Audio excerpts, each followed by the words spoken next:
Bonjour tout le monde. C'est avec plaisir que je représente aujourd'hui la Fondation de France et plus spécifiquement le comité handicap au sein de celle-ci. J'ai rejoint ce groupe de travail il y a 1 an et demi et j'y ai découvert des hommes et des femmes soucieux de défendre et porter des valeurs de l'institution Fondation de France. Dès sa création, la Fondation de France, création 1969, la Fondation de France s'est mobilisée en faveur des personnes handicapées.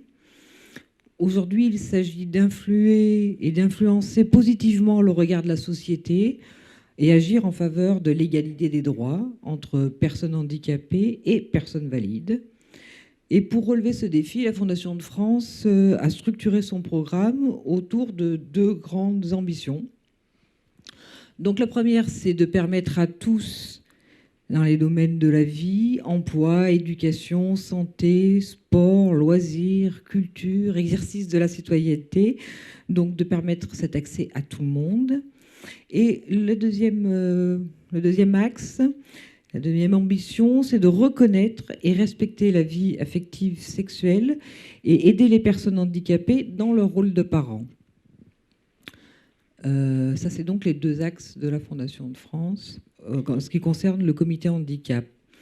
Et j'ai fait connaissance du Credavis par l'événement que nous allons voir. C'était un festival qui était organisé pour et par des personnes en situation de handicap, qui fut le premier du genre.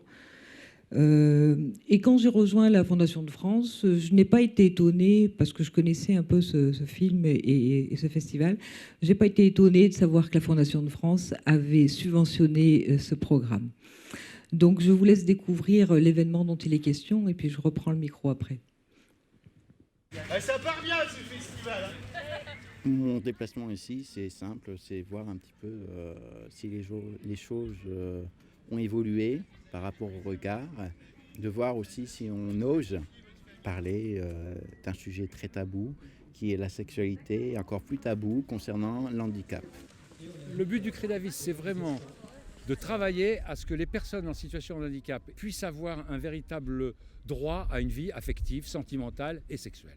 Plutôt justement de faire un séminaire ou un colloque où on a des grands discours. Ici, on a dit, 1, c'est la fête, parce que la sexualité, l'amour, c'est la fête. Et 2, on va parler de choses pratiques.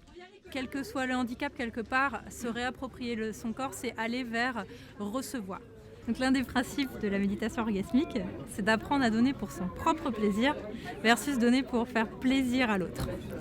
Donc dans cet exercice, je vais d'abord te masser en essayant de te faire plaisir d'abord. Maintenant, je vais le faire en le faisant pour mon propre plaisir. J'ai eu plus de frissons et plus de sensations sur le deuxième massage. Finalement, quand l'autre donne pour son propre plaisir, ça nous permet aussi d'aller plus, nous, dans nos sensations et de lâcher la tête et recevoir pleinement.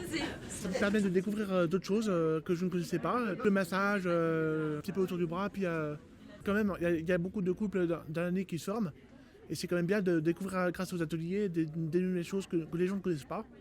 Alors, les trucs qui sont là, on ne les voit pas souvent. Et c'est important. Les lois sur l'intégration dans les années 75 ont généré des nouveaux comportements, une intégration dans la cité, lente, mais ça a permis aux gens de côtoyer des personnes en situation de handicap, du coup de les connaître un peu mieux et d'en avoir moins peur. Et puis, j'ai pas vu d'opposants à la sexualité pour tous, hein, donc c'est plutôt bon signe.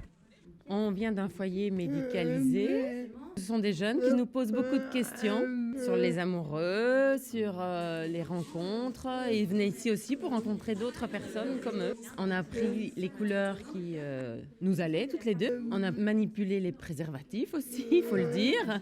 Voilà. Vraiment, mon vœu le plus cher, c'est qu'il y ait une prise de conscience de la part des personnes en situation de handicap qu'elles ont des droits, qu'elles peuvent les revendiquer, qu'elles peuvent parler, qu'elles se sentent autorisées à dire « moi voilà ce que je voudrais, moi voilà ce que j'aime » et que tous les professionnels qui travaillent autour d'eux écoutent leurs paroles comme étant une parole authentique. On a 70 à 80 projets par an qui sont soutenus par la Fondation de France, mais ça c'est un coup de cœur. C'est la première fois qu'un événement sur les questions d'affectivité, de sexualité des personnes en situation de handicap, c'est la première fois où les personnes concernées sont les principaux participants au congrès et c'est eux qui ont la parole. Et en ça, le Festival de Buc est, à mon avis, un tournant. Le problème, c'est qu'on pense beaucoup que les personnes handicapées sont asexuées. Donc, il faut arrêter, quoi. Moi, je suis en fauteuil roulant. Mes jambes, c'est mon fauteuil. Mais sinon, tout fonctionne, quoi. Voilà, tout simplement. J'ai les mêmes envies, les mêmes besoins que tout le monde. Donc voilà comment j'ai rencontré le Crédavis. À la Fondation de France, donc le comité d'experts qui étudie les projets, quand ça arrive, nous sommes quand même confrontés à pas mal de questionnements, des questionnements d'ordre juridique, philosophique, éthique, politique. Quel projet allons-nous subventionner ? Pour statuer, nous faisons des efforts de nous attacher à des critères de qualité que je voudrais vous présenter un peu ici pour justifier pourquoi aujourd'hui la Fondation de France s'associe au Crédavis pour ce forum. Alors, je ne vais pas tous vous les citer, d'abord parce que j'en serais un peu incapable, et puis que je n'ai pas le temps. Il suffit d'abord quand même de repréciser, faut-il le dire, que l'OMS considère la sexualité comme une composante de la santé humaine, et que nous en sommes évidemment convaincus. Mais nous sommes soucieux aussi à la Fondation de France à ce que les subventions que nous accordons aux projets servent des projets qui favorisent réellement la qualité de vie sexuelle de celles et ceux qui vivent une situation de handicap. Donc je vais vous dire quelques principes sur lesquels nous nous basons pour distribuer ces subventions, sachant que dans les projets qui vont sur les 2 jours, il y a 4 projets qui ont été subventionnés par la Fondation de France, plus le fait que nous soyons partenaires de ce forum. La vie affective et sexuelle des personnes est inscrite dans un parcours de vie et doit valoriser le principe d'autodétermination. Que ce soit au niveau des besoins, comme dans la mise en œuvre des actions, jusqu'à leur évaluation, les personnes handicapées sont actrices, voire consultées, en adaptant effectivement, si besoin, cette consultation à leurs possibilités. La sexualité et ses pratiques entrent dans le champ des libertés individuelles, bien que nécessitant d'être régulées par les lois et les principes du vivre ensemble, sans abus et dans le respect de l'intimité. Les projets sont portés par l'institution dans son ensemble, instances dirigeantes et tous les professionnels.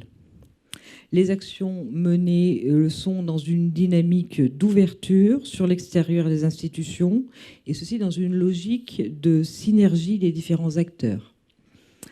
Et puis, s'il y a production dans les projets, le support doit être de qualité et valoriser les personnes afin d'en favoriser la diffusion auprès d'un large public.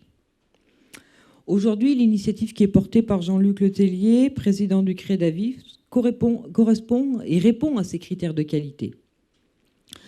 C'est pourquoi le comité handicap de la Fondation de France, qui est présidé par Pierre Bonjour aujourd'hui, qui lui-même a été membre du comité scientifique, qui travaille aussi auprès du comité national des avis déontologiques. Ce comité a décidé de s'associer comme partenaire de ce forum.